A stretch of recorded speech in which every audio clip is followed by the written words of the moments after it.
only Okay, we'll okay, know what they have okay. planned. Tomorrow is a working day for you, Appa. Like for us, it's a Tomorrow, holiday. yes, ma'am. Ma'am, actually, your voice is somewhat breaking. Uh, one second. Can you hear me now? It is not very clear, actually.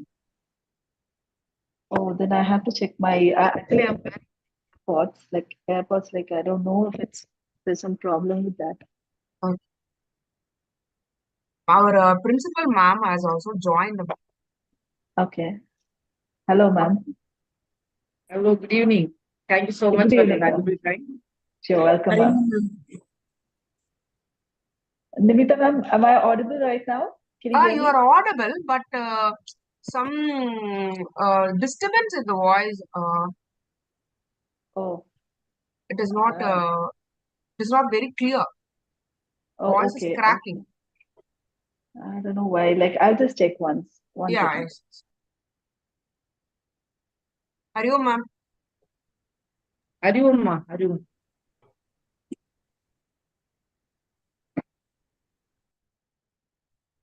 Hariom, ma'am. Hariom, ma.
Hello.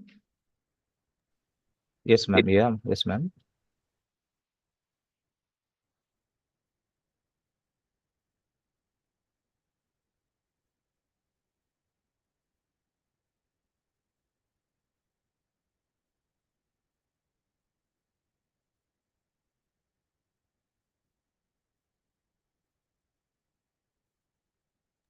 Hello, sir. Is it audible right now? Like, can you hear me, please? Yes, ma'am. We do Uh, hear you, but still little bit Martin sir, voice issues, audible ma'am. இருக்கா? இருக்கு இது ma'am but still கொஞ்சம் voice கொஞ்சம் இது சரியில்லாத மாதிரி இருக்கு ma'am break ஆக மாதிரி இருக்குதா? பிரேக் இல்ல கொஞ்சம் ஃபிளிக்கரிங் மாதிரி இருக்கு ma'am it's not that much sounding yeah I don't know what the problem is. Like, it's actually, like here it's like everything's getting fine. Little bit echo ma'am yeah It's okay, maybe ma'am. Actually, maybe in the mic, what you speak is far from what you speak. That that's is what I understand. That's okay, ma'am. You can proceed. Okay. We wait for some more minutes.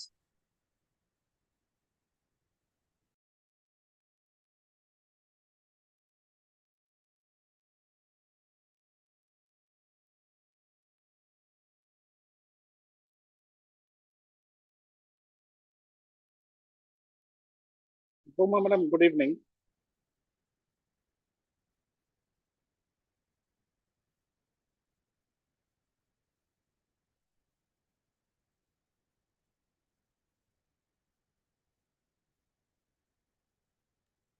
Good evening, Shrikant sir.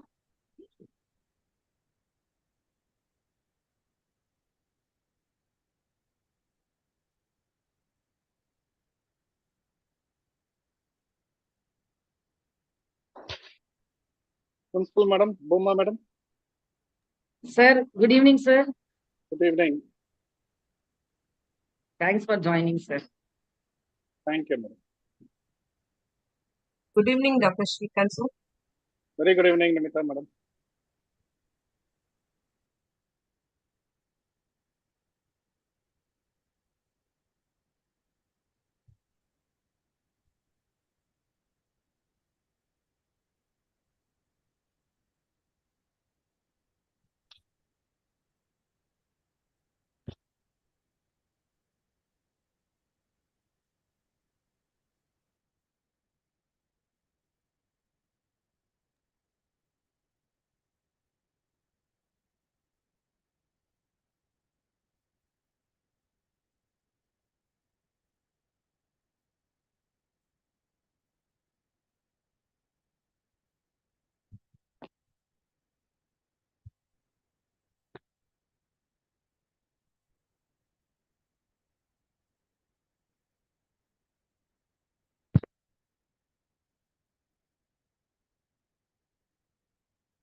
Ma'am, shall we start or shall we wait for some more minutes, ma'am?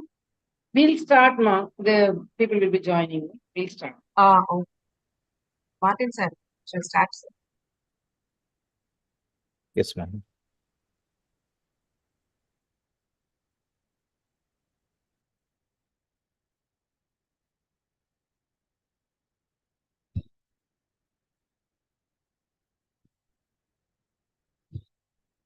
Taslima Banu, are you there, ma'am? Yes, ma'am. Let's start. Hari Om. Good evening and warm welcome to the fourth day of our engaging and Please enlightening on your faculty camera, development. Taslima. Yes, ma'am. She has on the camera, ma'am. She is visible, yeah. Hari Om. You can start. Good evening and warm welcome to the fourth day of our engaging and enlightening faculty development program on the compelling topic Achieving Green Campus in Educational Environment, led by the distinguished Dr. Jeni Padua. Today, on the penultimate day of our program, we anticipate even more profound discussions, practical strategies, undoubtedly inspirations from Dr. Padua. Her expertise in the field is not only commendable, but serve as guiding light for us, all in our collective pursuit of creating eco-friendly campuses. Let's embrace this opportunity to observe the wisdom she imparts and reflect on how we can contribute to the noble cause of achieving a green campus in our educational environments.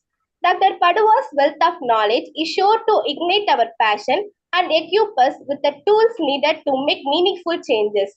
Once again, thank you, Dr. Jeni Padua, for leading us on this journey. Let's make the most of this day as we strive to turn our campus into vibrant, sustainable hubs of learning and innovation.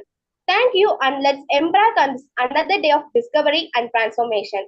Now, I call our ma'am, Dr. Ponnarsi Balakrishnan, Assistant Professor, Department of Bank Management, to introduce our guest speaker, Dr. Jeni Padua. Thank you, Taslima. Hari Om, and a warm good evening to one another present here. It's an immense pleasure to welcome our distinguished speaker, Dr. Jeni Padua, to today's session.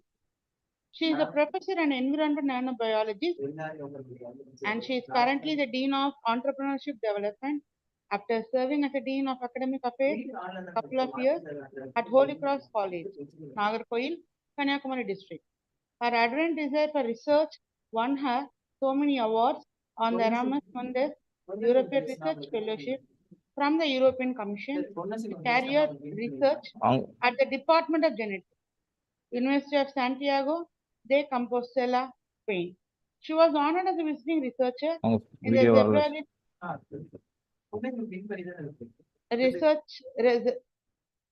Zebroris Research Center at University Research Center Lugo, Galicia. In 2019, she was awarded the Indian Science Academic Research Fellowship at the CSIR Center of Cellular Molecular Biology, Hyderabad. She is a recognized research guide of Manoanmam Sundaranar University and a visiting faculty of Center for Marine University and Technology. She is an active environmentalist who proudly holds a position as the Kanyakumari District Joint Secretary of Friends for Nature Society and a member of the Biodiversity Management Center Committee, Kanyakumari District. She has delivered more than 200 invited talks and is an international speaker who has been invited to talk shows in Spain, Singapore, Netherlands, New Jersey, and many more countries. Dr. Jeni Padua is a nature lover who loves trekking, bird watching, and is constantly involved in environmental conservation and authored many books including War Against Plastic, Story of Plastic, Environmental Science, Environmental Studies for Beginners, and so on and so forth. She has authored chapters in books and has published research articles in scientific journals of international reputation. She is an active Rotarian who is currently the Assistant Governor Zone K3 of Rotary International District 3212 for the year 2023-24. She was featured as an Iron Butterfly in the Rotary Bulletin in 2018 for her exemplary work towards the district cancer project, and in 2020 she was featured in the Rotary GML Elites as a Proud Women Achiever. She won the Women Achiever Award in 2017 for outstanding educational research and an Inspiring Women Award in 2018 for her dedicated service towards women's skill development. She also won the Women Social Activities Award in 2023, PH Best Teacher Award, JC Outstanding Award, Zonal Achiever Award, and Women Achiever Award for financial empowerment of women through entrepreneurship initiative, and the Best Rotary President Award in 2022. She strongly believes in the education and financial empowerment of women in the society, so that children would be educated through them to become an ambassador of societal consciousness and upliftment. A battalion of soldiers who would fight towards a better world and create hope for a better global society. We are here to listen and to get knowledge about today's topic, which will be granting her as a crown and a medallion to all the participants who has been gathered for today's session. I warmly welcome you, ma'am. Now the dais is all yours, ma'am. Thank you, ma'am, for the wonderful introduction. So I'm so humbled.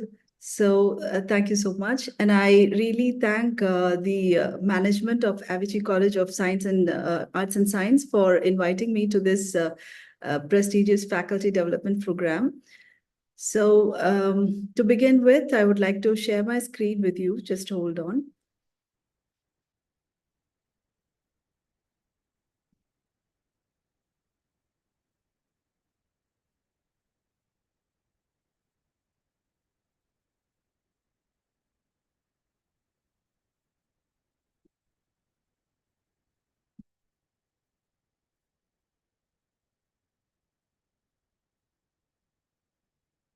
Yes, so the topic of today's discussion is achieving a green campus in an educational environment.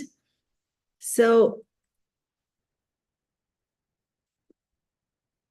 yeah, so you can see this picture here. So it's about a beautiful campus and it is all green with butterflies and all that. Like it's so inviting and it's not just about a campus.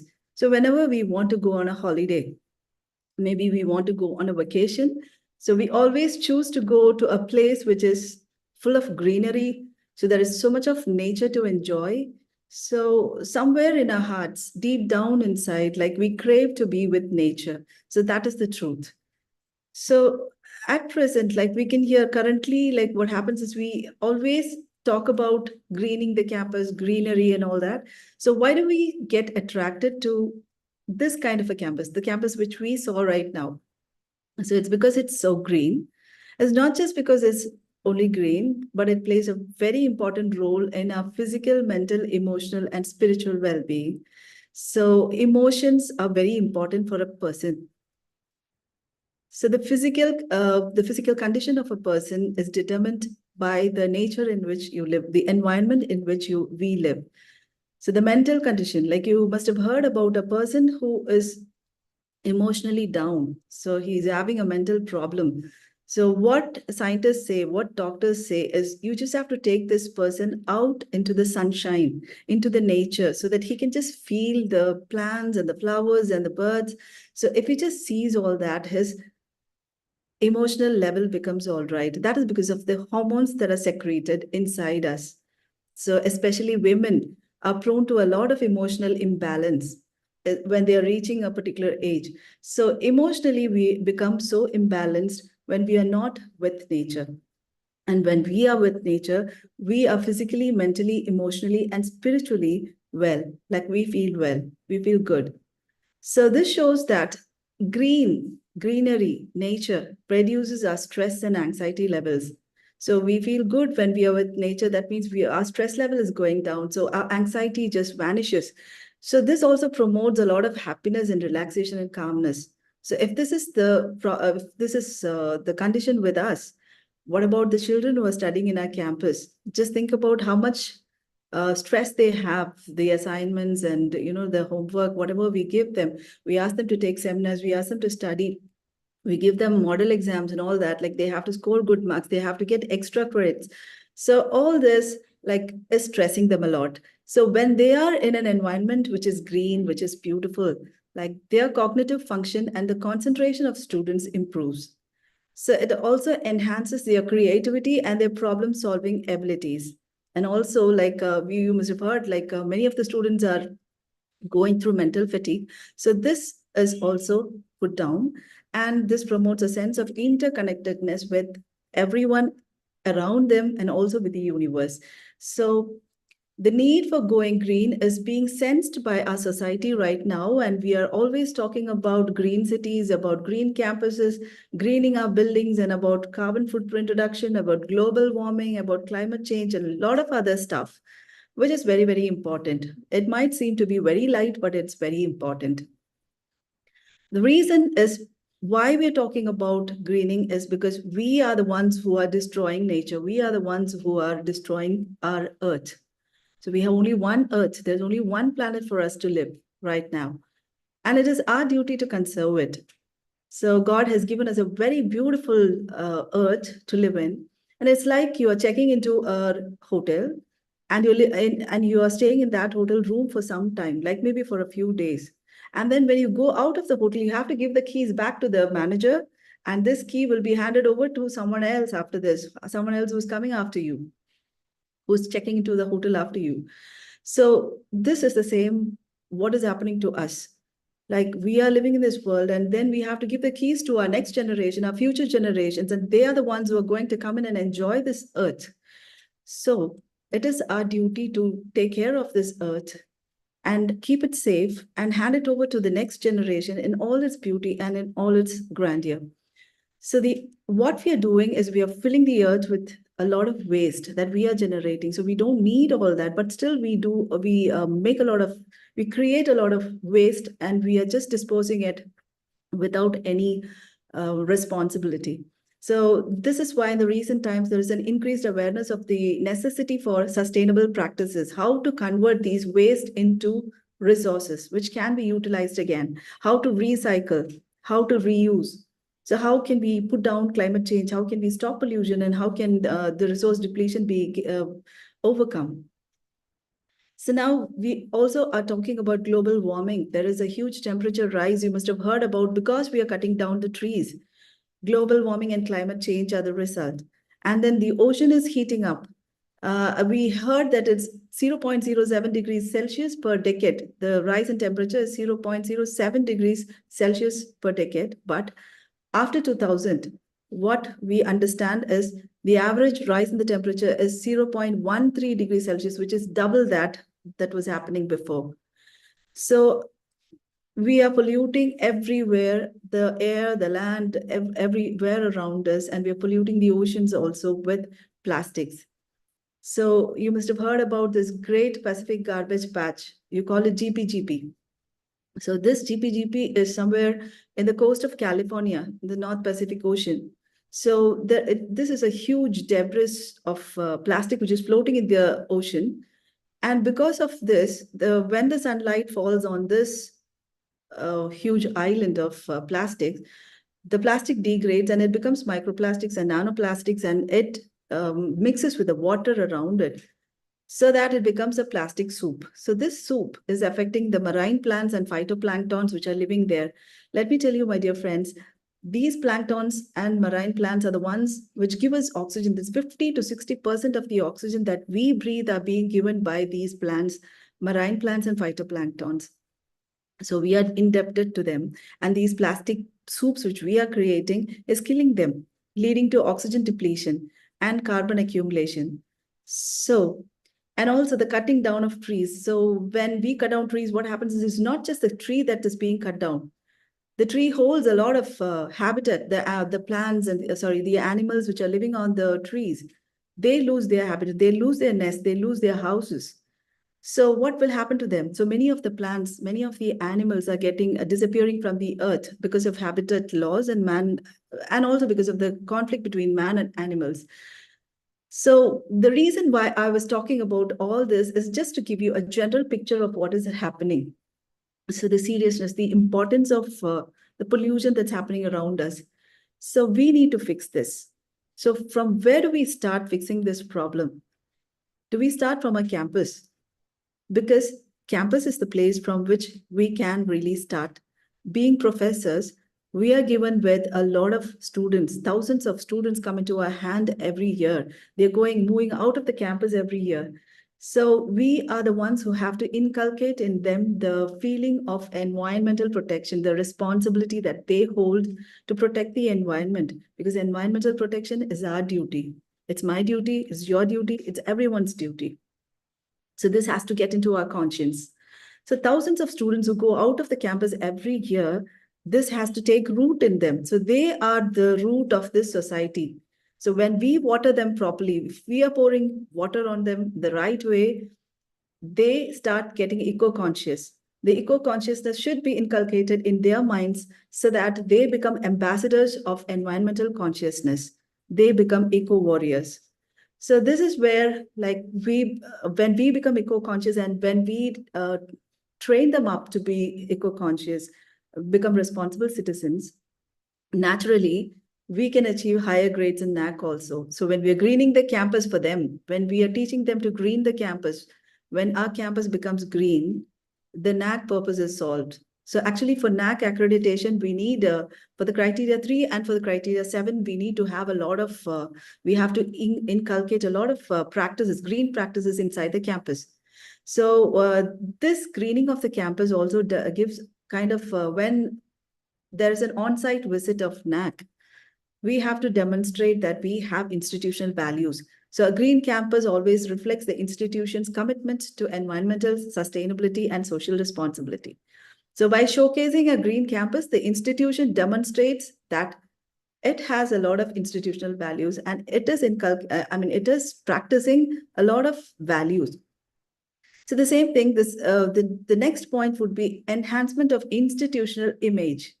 So the image of the institution, like when you enter a campus and when you see that the campus is green, so you really feel like you love the campus. You really like the warmness of the campus. Like it's kind of a beautiful campus. So it also gives a reputation to the campus and highlights the institution's efforts towards creating a sustainable environment for learning and development. The same thing goes when this is a kind of an evidence of effective governance.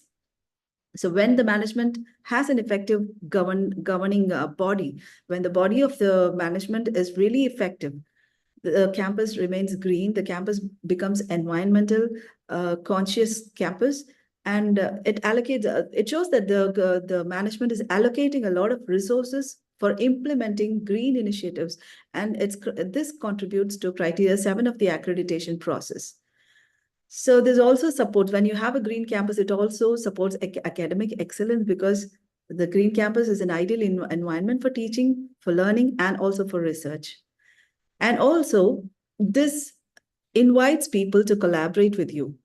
A good campus, a beautiful campus, an inviting campus is something which invites stakeholders. Like people come in for collaborative initiatives, they come in for a lot of programs, community engagements happen there. So environmental sustainability, aligning, everything comes in for criteria 7 is solved here.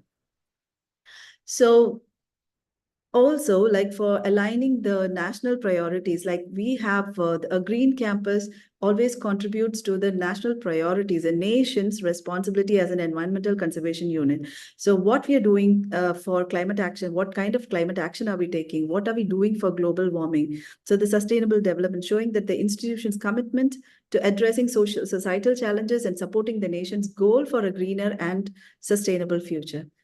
So now coming to how can we achieve a green campus? So what are we supposed to do to achieve a green campus?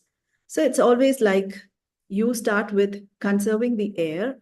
So the campus, the air of the campus has to be clean, pure. So what can we do for that? So that's the first thing that we have to discuss when we think about a green campus.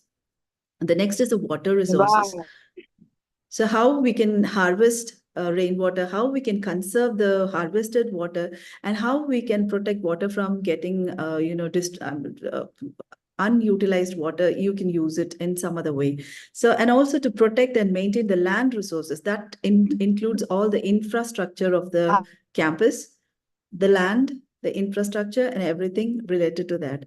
And the next is how to conserve the energy, right? We lose a lot of energy. We are, because of our attitude. So energy, we can become energy independent. So by following a few things, like if you are really following a few things, you can become energy independent.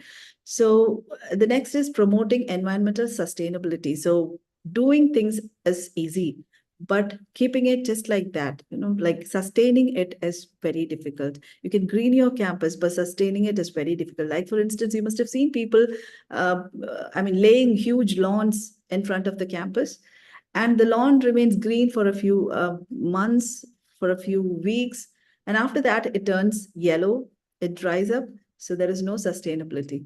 So this is what I was talking about. Like when you implement certain strategies, when you are implementing environmental strategies, these strategies and these things should be sustainable so that you can use it. I mean, you can hand it over, like you can use it for many long years and you don't have to do it again and again. So the first thing that we can do for sustaining or for having a green campus is to green the buildings. So you can plant plants in every little nook and corner of your campus.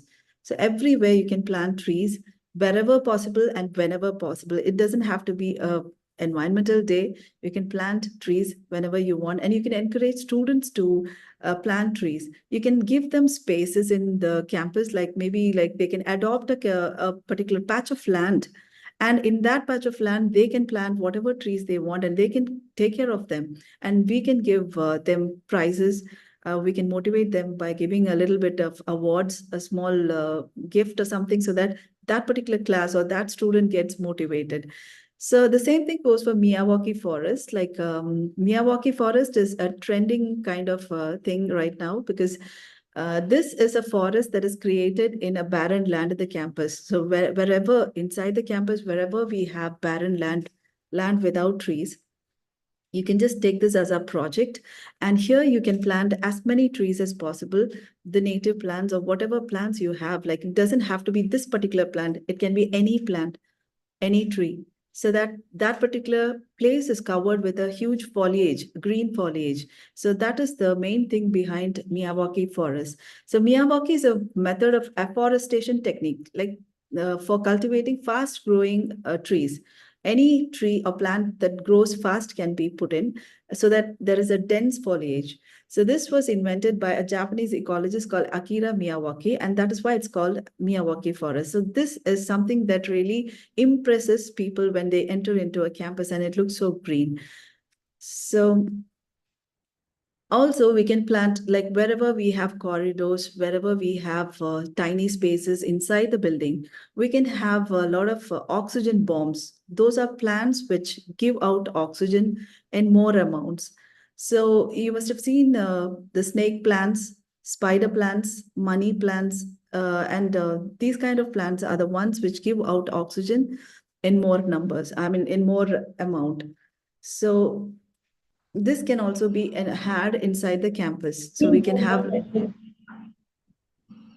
a lot of plants. These can be put in pots, and we can keep it in the corridors and inside the classrooms. We can also encourage students to have these. I think there is some disturbance.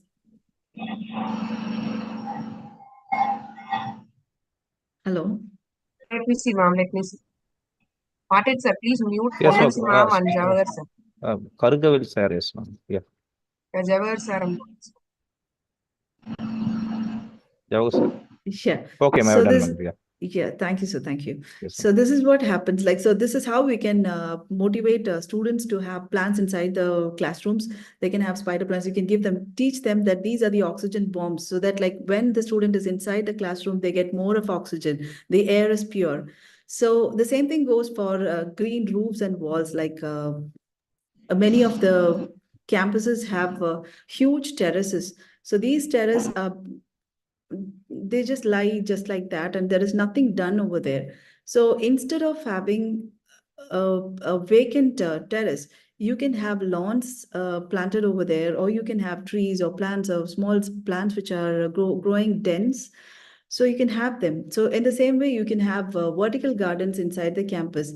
So vertical gardens, why I say vertical gardens is because you don't need space for a vertical garden. You can have any number of vertical gardens.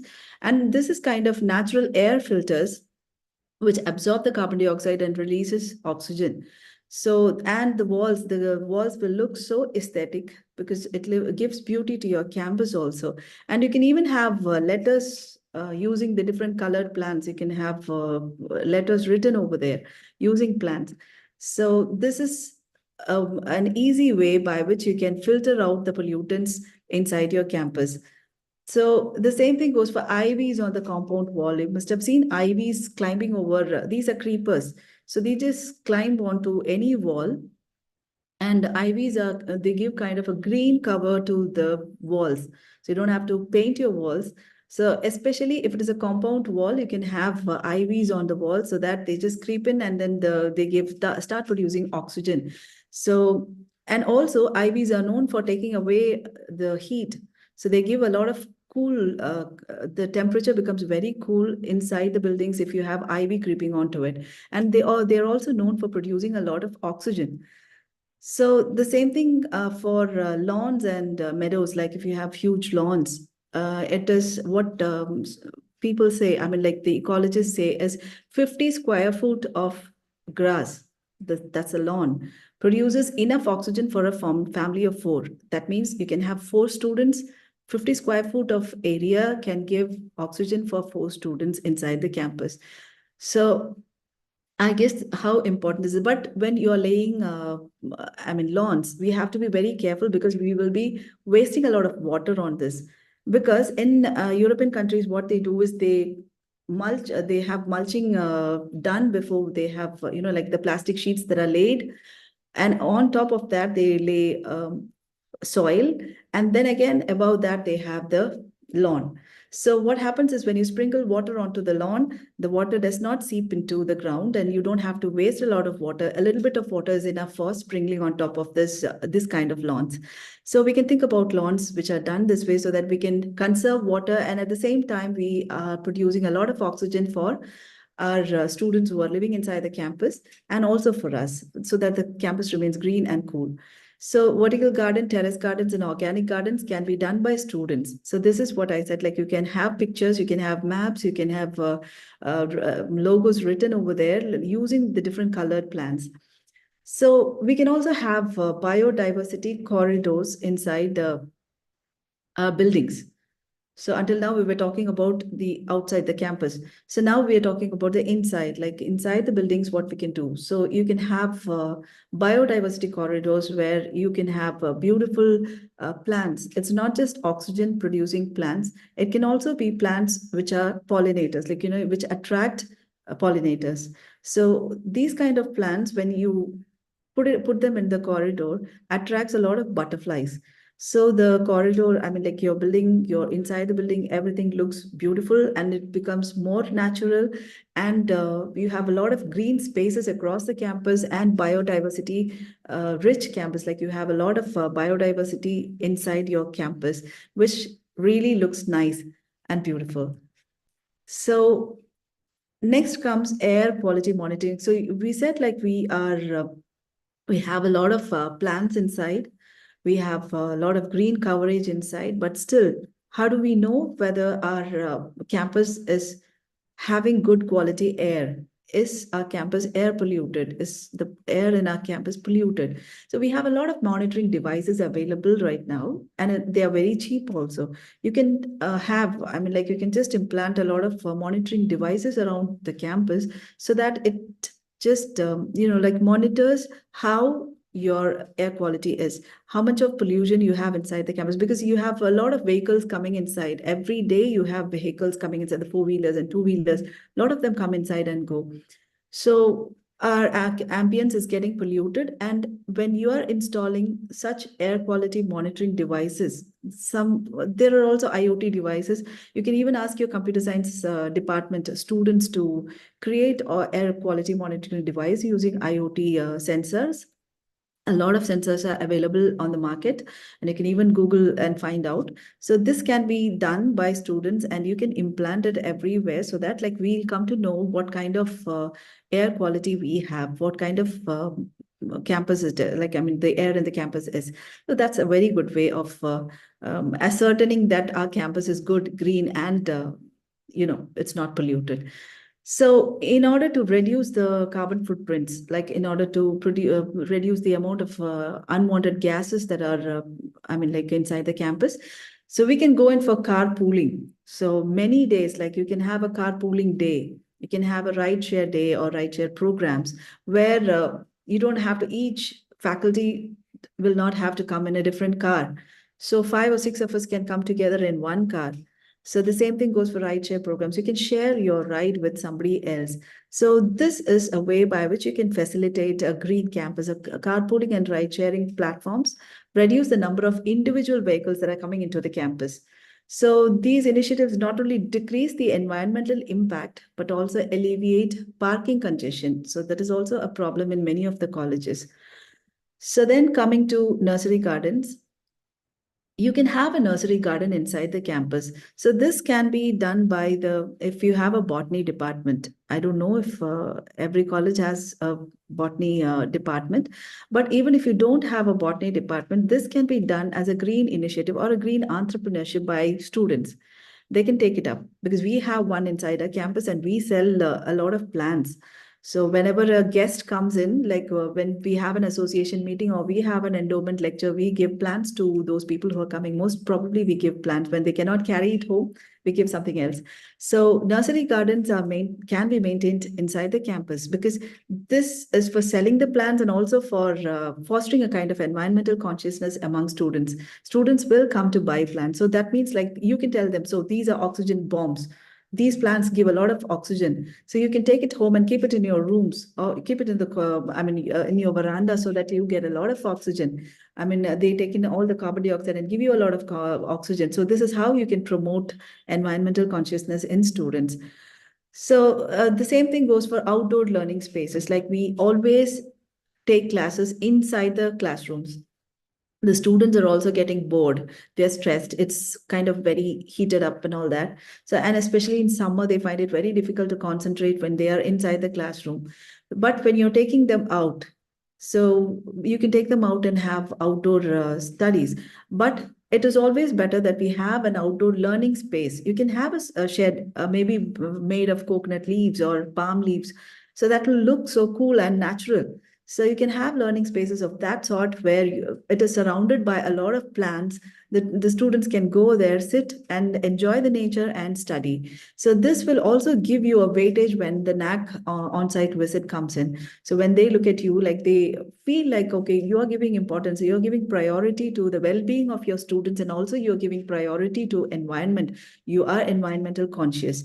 So integrating the outdoor classrooms and gathering spaces within the green areas will establish a stronger connection with the environment. Students will have a stronger connection with the environment. So this initiative will also offer students and faculty alternate spaces for learning and recreation rather than always sitting in the classroom. So with this, I would like to wind up with the infrastructure part of greening the campus, and we will now move on to the water conservation part. So this is also a very important part of greening the campus because water is really essential for us, is very, very essential for us. So the rainwater that is falling down from above, like it has to be collected. So the number of rainwater pits that you have inside the campus, so is it harvested properly? So the water from the terrace, is it coming down through the channels that you're placed inside the campus?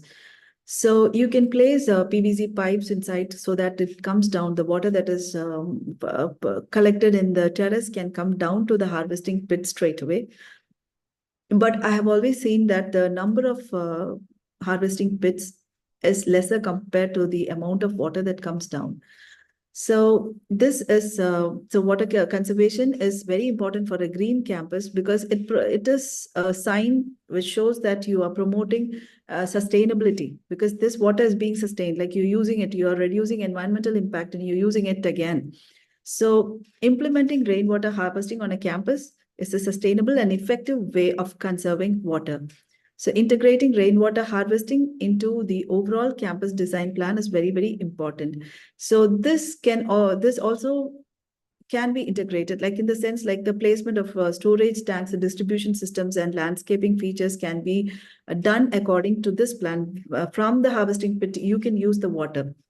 So it can be done that way. So you don't need you don't need to construct rainwater harvesting pits. If you cannot do that, like you can even put down rings inside so that the water collects in the rings. So the next one is rainwater barrels. Like if you have barrels, like you can collect the water and then use it for some other purpose. Like you can use it for um, yeah, for the trees, like for yeah, for it can be used for all the plants and the trees, or even for flushing and purposes like that, like for toilet purposes, like for flushing and all that. So this is done in many countries, like they are reusing the water. So in the same way, like you can plant a lot of native and drought-resistant plants inside the campus, so that the plants don't need a lot of water. These plants don't take up a lot of water, which is present in your water table. So the water inside in the table is also very important, because we had many of you must have heard about many places which are getting deprived of water. They are losing their water table. So we can save the water that comes into our campus. And we can also have plants and trees which do not take up a lot of water. Like for instance, the moringa plant, the moringa maram, which we have, does not take much water, because it can survive even in the drought, the places which are dry. So these are drought resistant plants. And also the neem trees. Neem trees are also drought resistant. And you also have the rosewood plants. So these are also economical, because you can plant a lot of rosewoods everywhere and you can cut it down after many years. So this is kind of these are drought resistant plants which can be planted inside the campus for saving water. So smart sprinkler systems and permeable surfaces can be had inside the campus. Instead of laying the cement pavements, instead of plastering the floor, you can go in for pavements which penetrate rainwater, which allows penetration of rainwater into the ground. So what happens is, when the permeable pavements and walkways and parking areas can facilitate the penetration of rainwater into the ground, so that the water remains in our water table. It remains under the ground for us to use again. So smart sprinkler systems are those which sprinkle only in the whatever water is necessary for the plant. Only a little bit of water is being sprinkled there. So there are also AI connected sprinklers. AI sprinklers, in the sense, like they have sensors which sense if the plant is dry, if the lawn is dry. So they sprinkle only in those part of the lawns which are dry, and the green part of the lawn or the moisture filled part of the lawn will not be sprinkled. The water will not be sprinkled on that particular part. So these kind of techniques are available now. So AI is getting into everywhere. So yesterday we were listening to the very beautiful presentation about artificial intelligence. So artificial intelligence is also coming up in every single part of around us. So especially in agriculture and like greening the campus. So water conservation can be done even while we are greening the campus. Like you don't have to pour water into every plant. You don't have to give water. The same amount of water need not be given to all the plants. So those plants which need little bit of water, the sprinkling the water sprinklers will give only little bit of water for them. So whichever plant needs a lot of water, the water will sprinkle more. So this way we can also conserve water. Like, so the same thing goes for reusing water in buildings. So the water which we use comes out as wastewater. So the wastewater can be sent to oxidation ponds. So when they go to oxidation ponds, like they are being filtered. So after filtering, the same water can be used for irrigation purposes, for flushing toilets, and for other campus facilities. These are non-potable purposes. So you can use it for non-potable purposes, in the sense, the purposes which are not for drinking or eating or for cooking. So other than that, you can use it for these harvested waters, rainwater, or the water which is filtered can be reused. So you can have reuse of the filter tanks inside the campus. So oxidation ponds also help a lot. So then, like thinking about conservation and maintenance of land resources. So every campus, the main problem that we face is waste management. So there will be a lot of waste generated So it can be organic waste, like the food waste that comes, like the students will be throwing out a lot of food. It can come from hostels. So this is a very big problem. So many of the colleges have piggery units. They grow pigs. So they have a piggery unit. When they have a huge campus, they have piggery units. So, but effective waste management is very, very important for maintaining a green campus and for promoting sustainability.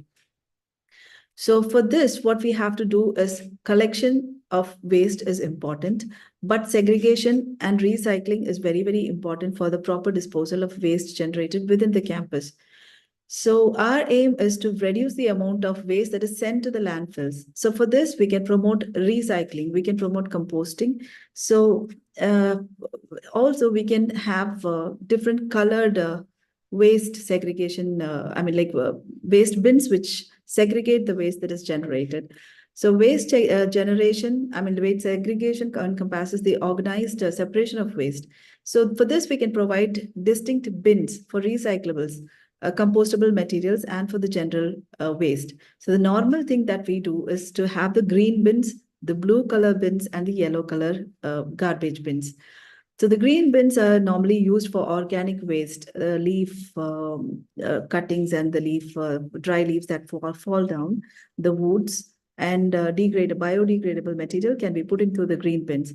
And blue bins are used for, disposing paper, because there will be a lot of paper generated in the campus. So all this can be stored there.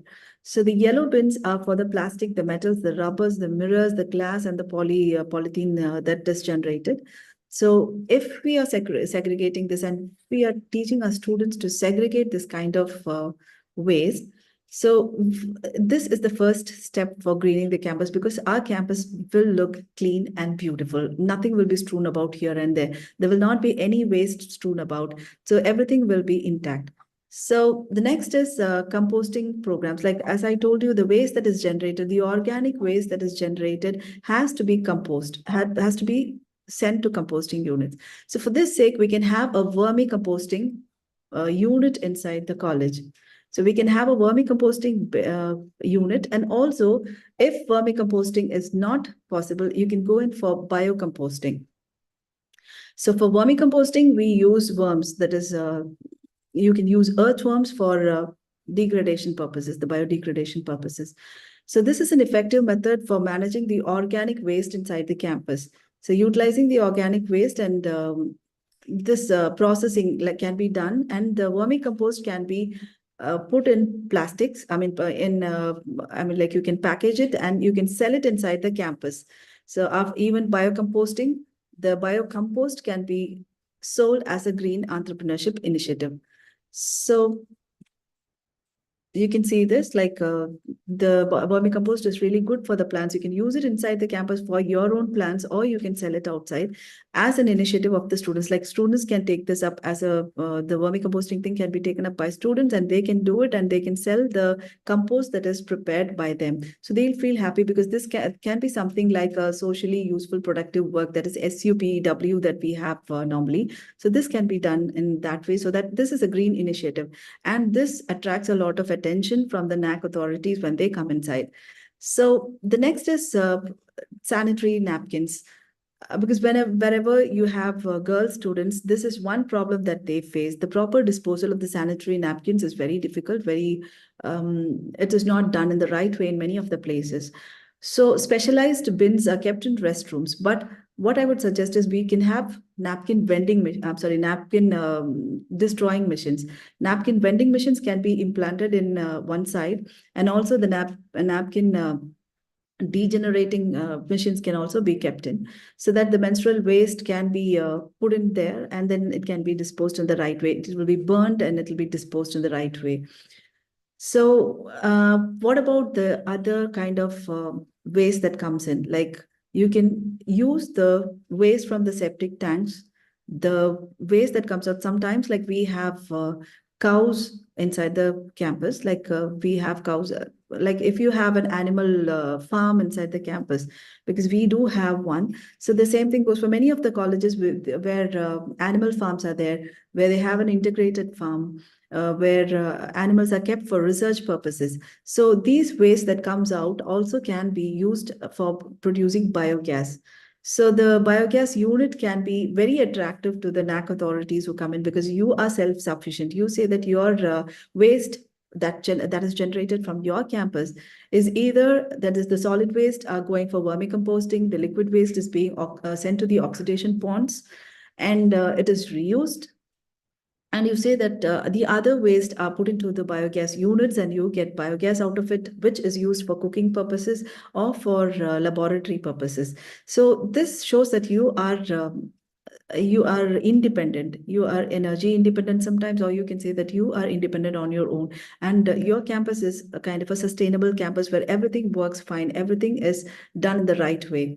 So this can also be used for even for electricity generation. So next is the use of paper. So a green campus is where you do not use a lot of paper. You can go for paperless office. Like for instance, the controller section will be piling up, with a lot of examination answer scripts and question papers. So you have so much of paper that is coming out. The same thing goes, this cannot be avoided, but you can avoid having a lot of paper used for other purposes. So the paper reduction policy is something, or even the paperless culture inside the campus is something which is very, very appealing, because you can go for the adoption of digital documents, e-books, and online platforms for communication and coursework. So even so, this can embrace the practices that and even like. You don't have to go for single side printing, you can go for double side printing. You can motivate the students to submit assignments electronically. You don't have to ask them to submit it in paper. So this can reduce the cutting down of trees, because we use lesser paper, so that we don't have to cut more trees. So the same thing goes for chemical waste discharge, which is coming out of the chemical laboratories. Like we have chemistry department, and from there, like you have a lot of chemicals that are coming out. So these chemicals have to be sent to like they have to be filtered. The chemical waste from the laboratories, before it reaches the environment, you have to take very good care of them, because if it is hazardous, you should have cement tanks, underground tanks, for where you have to send the hazardous waste that is generated from your laboratory. And also the chemicals should not mix with the normal wastewater. This has to be sent separately and filtered, and then it has to come to oxidation ponds. So then single use of plastics. So the usage of plastics is actually not good for the environment, and we are hearing a lot of awareness talk about not using plastic, not to use plastics. And many of us are aware, like most of the students are aware about the ill effects of plastics, what all biological effects plastics are causing us, because the microplastics and the nanoplastics that get into our body is causing diseases like tumor and cancer, and they are also they are mimicking our estrogen levels, and they cause a lot of problems, emotional disturbances. And such a lot of problems are caused for even for kids, for small children. And we have also heard that the mother's milk is filled with plastic. The blood cells, like there are plastic content in the blood, and so many other things which are very which we cannot take it. So the same thing, like you heard that the salt contains plastic. So everywhere, plastic has got into our brains, our blood, everywhere. So the single-use plastics can be avoided everywhere. Like that is being avoided. But a green campus is where you do not use single-use, not just single-use plastics. You can stop the PET bottles inside your campus. So you can tell your students to bring water in a steel bottle. You can ask your students to bring food in a lunch box, which is made of steel or some other material, but not plastic. They can even pack their lunches in banana leaves or teak leaves. So they can bring that kind of, in that kind of material, but not in plastics. So you can say no to plastic lunch boxes. You can say no to plastic bottles inside the campus. So this will be giving you a kind of a face value. So this shows that you are environmental conscious. Your management supports caring for the environment. conservation of environment and protection of the environment. So instead of going for awareness campaigns and rallies, we can ask our children to do this. Like in the same way, like we're using disposable pens.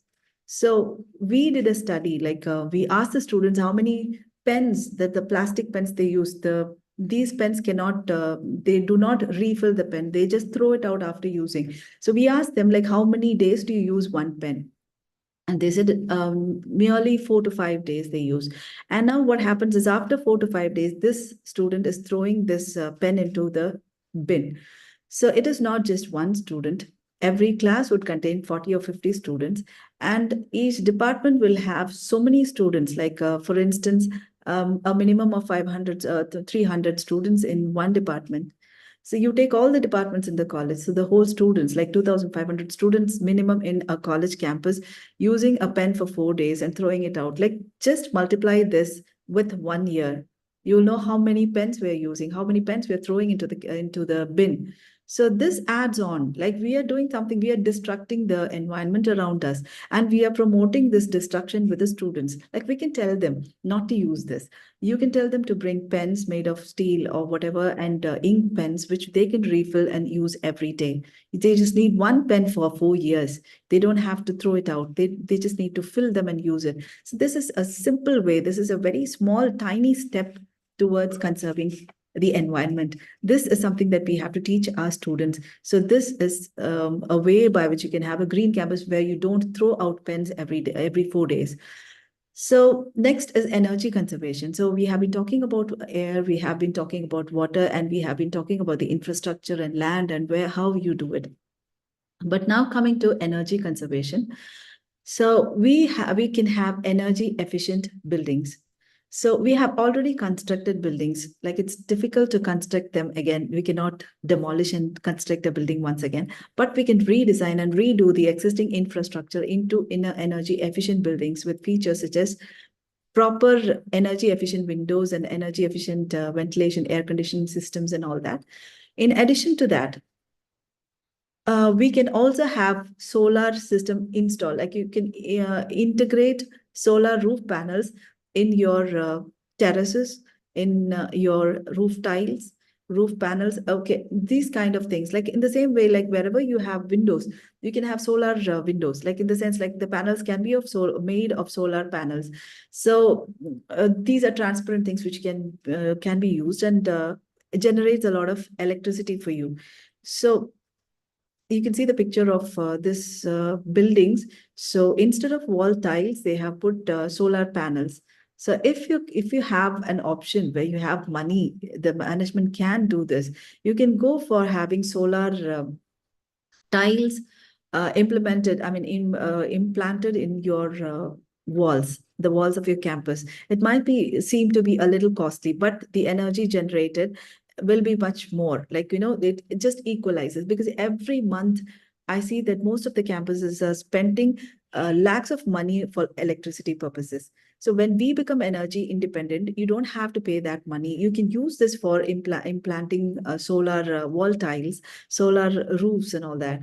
So the same thing goes for wherever you have glasses. So you have stickers available. You have glass panels, which are solar, which are energy producing solar panels. So these are transparent, and you can implant them. You can take off your normal, I mean, like the panels, and you can do this. Like, you can put in solar panels. This might seem a little disastrous because you have to pull down everything and then do it again. But thinking about the lakhs of money that you spend on electricity, this is nothing, because every month many of the institutions are paying 10 lakhs and more than that. So whenever we have artifacts in the college campus, like maybe you have a beautiful statue, or you have a artifact to attract, like maybe you have a different kind of how do you say that, anything goes, like any artifact. You can cover it with solar system, like solar panels, and then make it lovely, look beautiful, look very executive. It'll look very polished, but still you are generating electricity, and you are adding on to the energy conservation process. So, and we have many colleges, like we have a lot of, how do you say that, the bulbs, the olden type of bulbs. So which have to be replaced with LED lights. So it's not costly, but still we don't take an initiative. So the energy efficient lighting systems such as LED lights and the integration of natural lighting strategies in building designs can be done to significantly contribute to the reduction of electricity consumption. So this is very, very important because the electricity that is being consumed can be cut down to even half of it if we are replacing all those yellow bulbs. The bulbs can be replaced with the LED bulbs. So next is the energy audit that we have to do. So energy audit in the sense we have green audits, we have energy audits, and you also have a lot of other different kinds of audits that have to be done inside the campus. So for regular energy audits, it's essential, this is for understanding the energy consumption patterns of a campus. Look, how much of energy we are consuming, how much of energy is being produced if you have a solar panel, and is this equal? So does it equalize? If it is equalizing, you are really on the cream layer of the uh, NAC supervision. Like when they come in, like you say, like you are producing solar energy or whatever, like you renewable energy that you are producing, you are using up only little bit of it, or you're using only equal amount of it. So that shows that you are energy independent, and that is something that will be really big on your part. So next, we are talking about smart grids. You can have smart grid technologies. Educational institutions can optimize energy usage, reduce wastage, and enhance overall resilience of the campus energy infrastructure. This is a kind of a network which you can do. So another thing which I should say is we have a lot of trees inside the campus. So these trees and plants are green. We only many of us, if you are a botanist, you will know what kind of a tree this is and what is the medicinal purpose of this tree or what benefits this tree can give. But if you are installing a QR code on every tree, so this is very, very attractive to the people who come inside your campus, and shows that you are you really love nature. You really learn about what about trees you have, or you have a good accounting of the trees that are present inside your campus. So these QR codes is very simple because you can if you have information about the tree, you just have to take information about the tree and put it in. There are many online QR code generating systems, like online. You can just put it inside and you get the QR code. You just have to print it out and paste it in every tree. So when you do this, you prove that you are high above the others. You are a little different. Your campus is a little different because when I come into your campus and I have a mobile phone with me, I just scan the tree because that tree looks very beautiful and I want to know what kind of tree this is. What is the use of this tree? Why have they put the QR codes there? So I scan that particular QR code and I get to know about the tree, and maybe even who planted this tree. Maybe it's a class of students who have done this. They are maintaining this particular area of the garden or your campus, and this is something, a tribute that you give to them. So this will look very nice and beautiful for NAC also. So as I told you, banning plastic bottles and lunch boxes is very, very important. So green gifts. So whenever we have a program in the campus, we have to opt out of banners, like the plastic banners that we use. But banners look very beautiful when they are pasted on when they are as a backdrop, they look very beautiful. But uh, after using this, what do we do with the banners? They are so huge and we just take it out and we are throwing it out. So this is something that is terrible to the environment because this takes a lot of time to degrade. Either you can use it responsibly, like maybe you can use it as a cover. You can give it to a poor person. That's what we do when we do not have any other option but use a banner. We do print a banner, but we give it to a poor person who can put it on top of his house, which might be made of coconut leaves, like the kind of thatched roof. So they can cover their thatched roof with this particular banner so that they can use it. So in this way, you're doing service to the society, and also you are using the waste that is produced by you. So when we give gifts to people, like when you say that your campus is green, the gift that you give to your resource persons and your people who come to your campus for association meetings or whatever, this should be green. So that shows your responsibility for nature. So the gifts can be little plants, they can be paintings or whatever, but not anything connected to plastics or whatever. So in the same way, when we give flower bouquets, the flower bouquets, let's see to it that the flower bouquets are not covered with plastic wraps. Instead, you can have, you get a lot of paper wraps right now, and it can be tied on with a baby ribbon, which is biodegradable. So promoting green gifts is something very good in conferences and meetings, and incorporating eco-friendly gifts featuring paper wrappers and all that. Art and craft by students. This also you can give to as gifts, as green gifts. So the next is how you can implement this environmental consciousness in students. So one way is by introducing environmental science in your curriculum. So curriculum, normally we all have environmental science in the curriculum, but you can also have a little bit more. Like you can give them additional knowledge on how to conserve nature, how to go about with nature. Like you can take them out for trekking. I do go for trekking, and I really love that because that is some way by which you get connected to nature and you stay connected to nature. So you can teach your students to get away from all this hustle and bustle and go to nature, like go to the mountains, go to some place which is green. So when they start loving nature, they will want to protect nature. That is, we protect things which we really love. When we have something which we really love, when you like a pen so much, you protect it, like you really won't want to miss it. So the same thing goes when students love nature. When they start to love nature, they will start incorporating eco-friendly practices in their life. So this is a way by which you can allow them to stay committed to environment. So you can give environmental education through textbooks or by taking them out to visit a pond, a nearby pond, to clean a pond which is nearby or something like that. This is also a kind of education. It need not be books.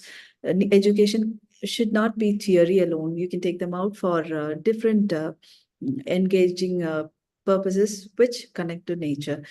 So environmental science can be a core course even in every discipline. So cross-disciplinary studies are at the boom right now. So you can go in for an interdisciplinary studies where you can have environmental science implemented in the curriculum.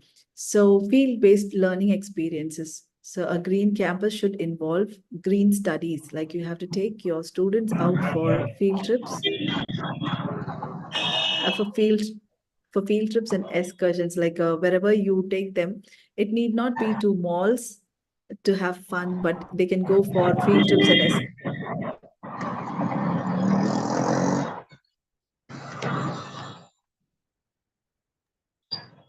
hello. Yeah, so it need not be to malls, but rather you can take them to natural environments. And Sorry, ma'am. I'll see to it. yeah, yeah, it's okay now. Yeah, I muted, ma'am. Yeah. Yeah, thank you, sir. Thank you. Yes. So, hello. Yeah. So now, as I said, like you can take them to natural environments and provide students with the opportunity to directly observe and engage with ecological concepts. So a physics student may not have enough knowledge about birds. A mathematics student will be always into mathematics. So you can take them out on a trip to see the, like just to the mountains, just to an environment, natural environment where they can go feel the plants, where they can look at all the little insects, tiny animals that are moving around, just touch them, feel them, the slugs and the snails and all that. You can take them in the hand and feel them. So that'll be something really good that you do for them, because they'll start loving nature. They'll have a kind of, they'll want to know more about nature. They want to get involved with nature. So the next one is the student-led initiatives. Like we will be having a lot of eco clubs and earth days in the campus. So you will be having eco clubs and nature clubs. So these people will be celebrating earth days and environmental days and all that. So this is something that really adds on to your credit. So the same way you can construct a lot of, you'll be producing a lot of plastic waste inside the campus, because when you have a canteen, you have a lot of PET bottles coming up. You don't know what to do with the PET bottles. So in that case, there is a responsible way by which you can make use of this. You don't have to throw it out, but rather you can fill them up with sand and cement, and you can just put everything together. You can get beautiful ideas on the net, and you can build sheds, small rooms, like little tiny rooms for even for as green rooms, green this thing for planting trees and all that, like, so inside that. So you can use it for any purpose, like, but you can recycle or you can reuse the plastic materials that are generated there.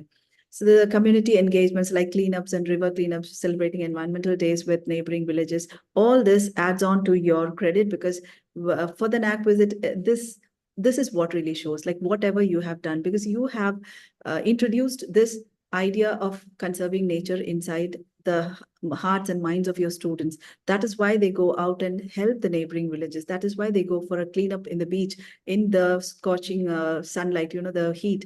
They go out and do that. That shows that they really love nature. So they can also go in for community gardens, like wherever there are poor people living, like there are so many deprived communities living around you.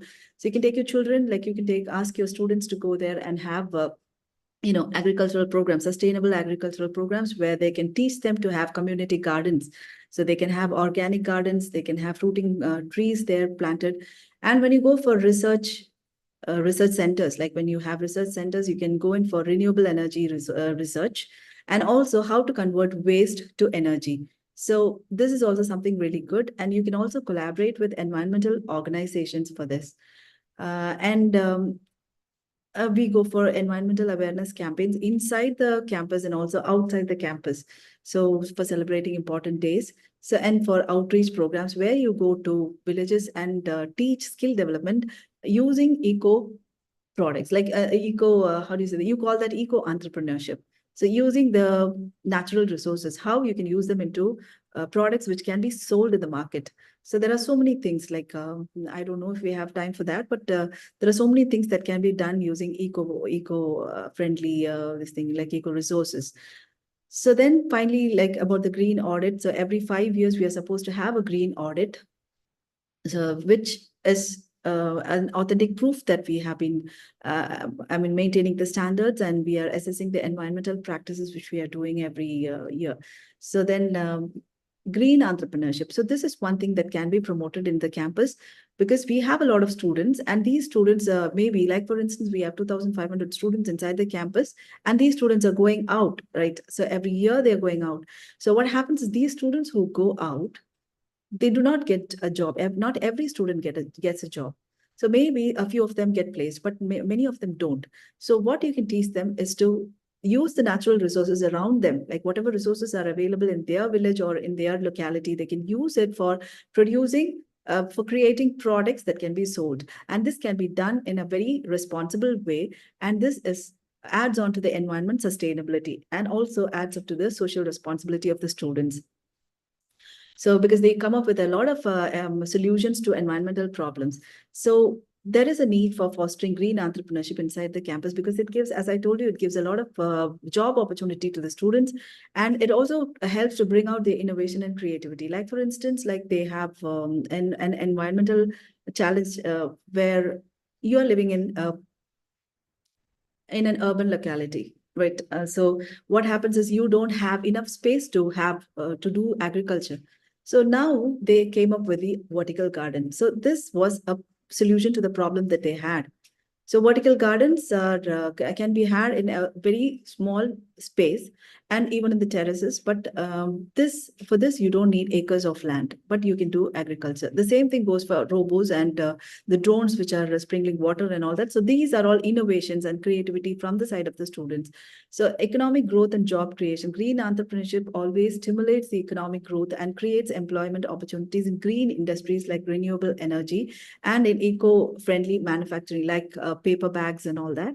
So, and resource efficiency, they're using the resources, the waste is being converted to resource. So waste reduction is happening here. So there is a sustainable transition. So you are promoting green entrepreneurship, So in that way, you'll be promoting a sustainable transition also from, like joblessness to a job, students who have a job after they get out of the college. So innovative technologies and solutions come up. They go in for circular economy initiatives. That's because, as I told you, like they're reusing, they're recycling and repurposing the materials and resources to minimize waste.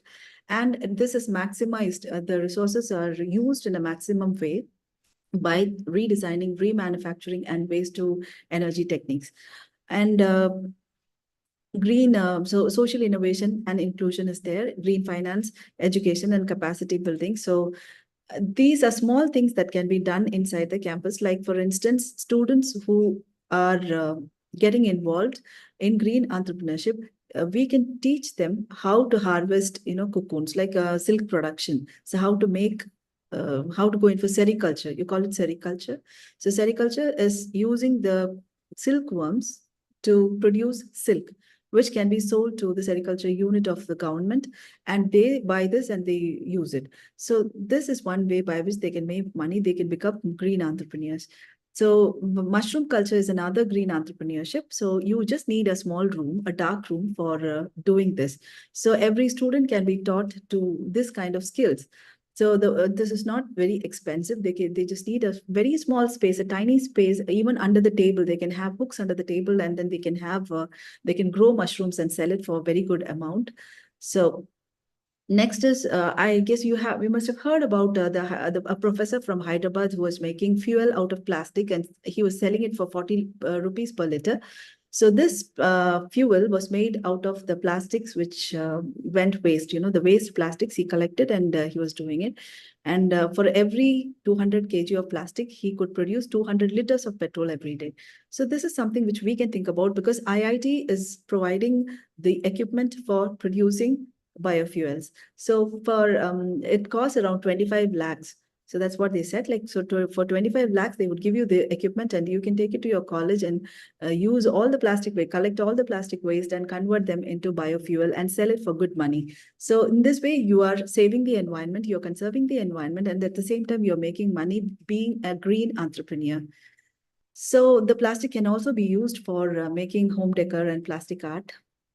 And as I told you, sustainable agriculture, that is vermi, so vertical farming and organic farm and agricultural initiatives can be promoted.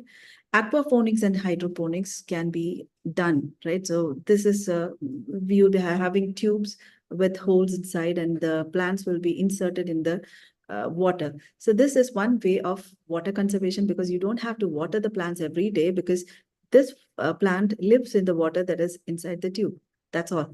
So after many days, maybe you'll have to change the water. So this kind of farming practices, the beautiful thing about this is you don't have to use harmful pesticides here. You don't have to use fertilizers, because the roots are protected inside.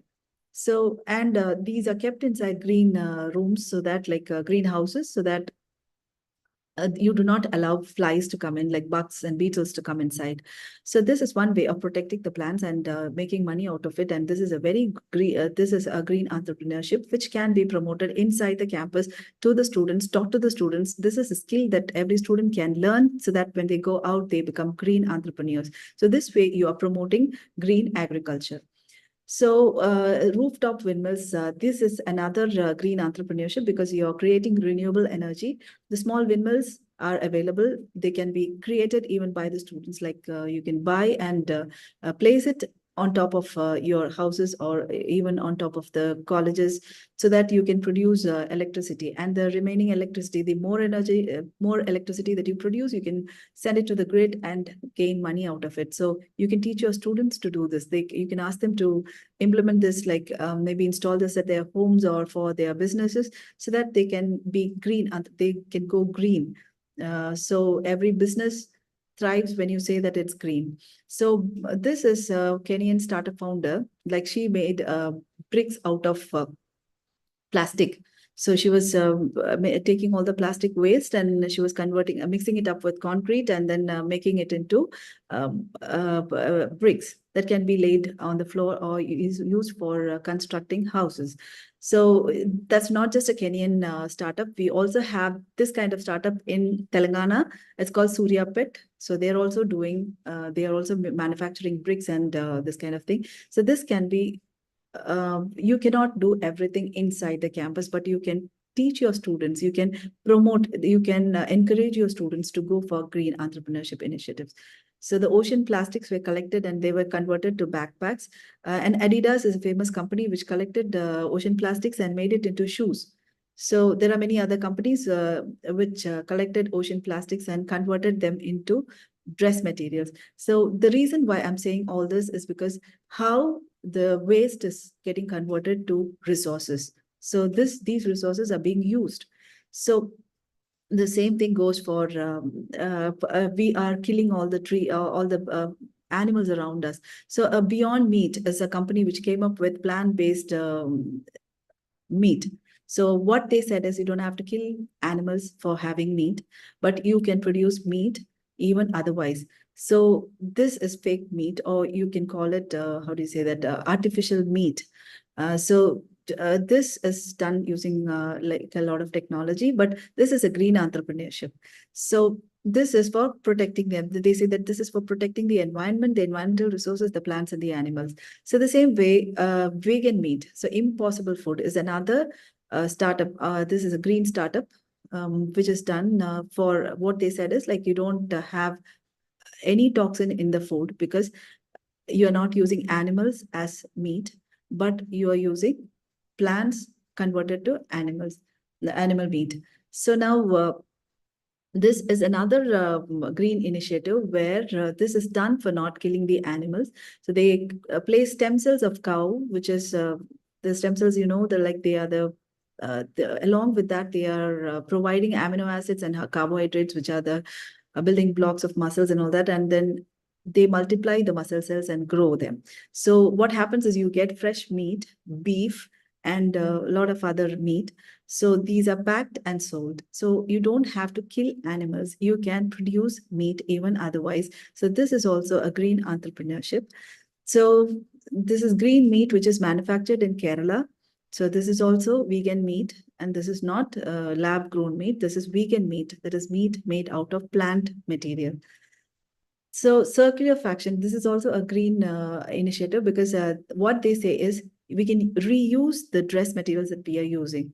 So the denim pants, the jeans and all that the students use, like the people use, these are collected. After they use, after they don't want it, these are collected. They are given a different dye, a coloring. Coloring is done and then they are patched up and done again, and then they are sold once again. And this circular fashion, this is a kind of a circular economy. So they call it circular fashion. And it's the new denim fashion, a new denim project. So the same thing goes for Patagonia, another company which is taking all the worn material, the dress materials which you use, the second-hand dress material is taken and they are dyeing them and they are patching it up, patching up whatever that's repairing them and reusing the clothing material. So this is sold for good money. So what they say is we are reusing, we are recycling, and we are not wasting any resources. So these are green entrepreneurs, two girls called Nikita and Nishita. So they invented the Nexus Power, which is biodegradable batteries from crop residues. So these kind of startups or these kind of eco startups, that is green entrepreneurship, comes in from students. They just need a little bit of encouragement from our side so that they can flare up as real good entrepreneurs and come up in life. They can become even multimillionaires if we just give a tap on their shoulders. Just a push is enough for them. So using the environmental resources to come up in life is something great that you can do, because and you have to teach them that whatever environmental resource they are using, it has to be done in a responsible way, in a very responsible manner, so that this is sustainable. So this is another girl from Kerala who I mean, like she does dresses which have only natural fabrics and dyes. So Fool.co is a waste flowers, like they collect all the waste flowers from the temples and the churches and the devotional places, and they convert them to agarbattis. So this was founded by engineering graduates. Just imagine, like engineering graduates, many of the colleges students go out without jobs. They find it very difficult to get jobs because their skill set is very low. So they can be taught to do all this. Like they can be taught green skills, like skill development can be given in eco entrepreneurship areas and green entrepreneurship areas. So to conclude, I would like to say that it is in our hands to create a green campus and to teach our students to go green. So because the benefits of a green campus extends even beyond our environmental sustainability. So it involves the well-being of the student, and also it strengthens a lot of community engagement. So when we are doing this for the students, I'm sure like the returns will be huge because we are doing good to the environment. The environment gives us a lot in return. So let us create a lot of individuals who are responsible citizens, who will go out and become eco warriors, who will fight for nature, who will go green. And let us keep our campuses green and clean and beautiful for many more students to come and go. So thank you for the opportunity. Thank you, ma'am. It's like a wonderful speech. I think everybody would have enjoyed it, and there is a lot of takeaway for our college itself. You can say Yes. we are doing most of the things, but we Yes. can many takeaways are there, like landscape. I mean, gardens, roof garden, those things. I think like this, participants might have felt the same thing. Any queries or questions from the participants?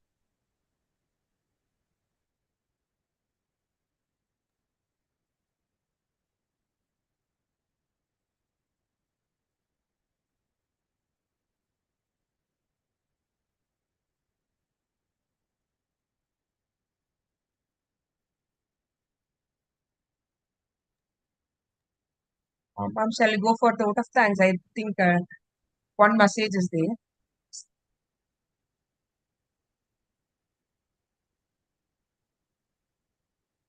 Hello. Yes, I ma'am. don't think it's a question. Okay. Yeah.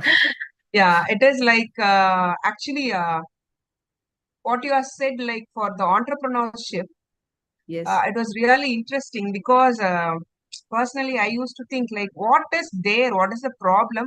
How can that green environment, like a greenery, can be made into an entrepreneurship? But Yes. yours is a very eye-opening for me personally because I can see Yes. so many entrepreneurs are there where that plastics can be converted. So many byproducts are there, right?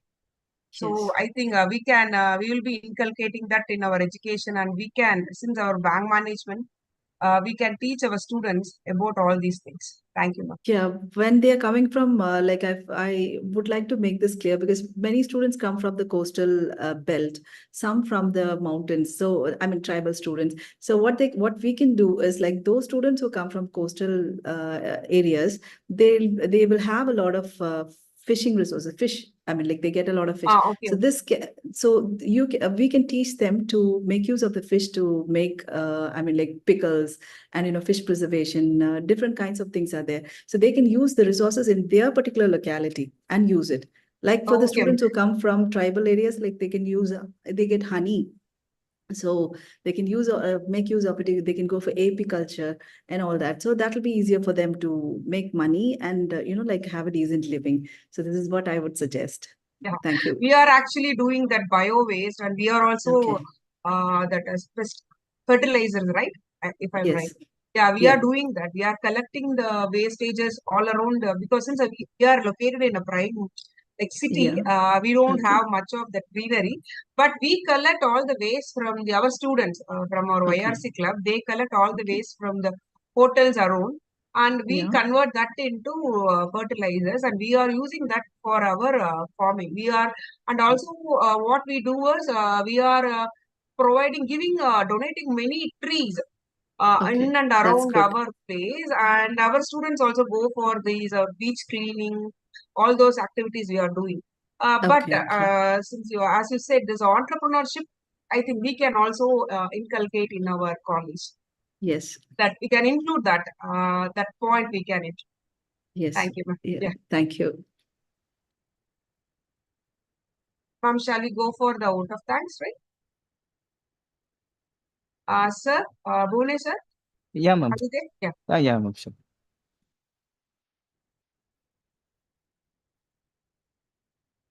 Vote of thanks. As we close out this insightful fourth day of our faculty development program, which is focused on the important topic of achieving green campus in educational environment, we would especially want to express our gratitude to the esteemed speaker, Dr. Jeni Padua, whose knowledge has served as the foundation for our group's investigation into sustainable methods in educational settings. Dr. Jeni, we sincerely appreciate all of the knowledge you have provided with us today.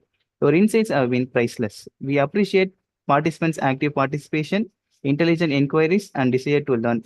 Let's look forward tomorrow for the fifth and final day of our FTP. As we wave farewell to the fourth day, thank you once again to Dr. Jeni and the participants on behalf of Avicii College of Arts and Science. I request the participant to fill the feedback form, which is essential for the attendance. Thank you. Thank you very much, ma'am. Thank you very much. Thank you, ma'am. You're welcome. Thank you, Martin sir. Ma'am, it was a wonderful section, ma'am. Thank you so much. Welcome, sir. Welcome.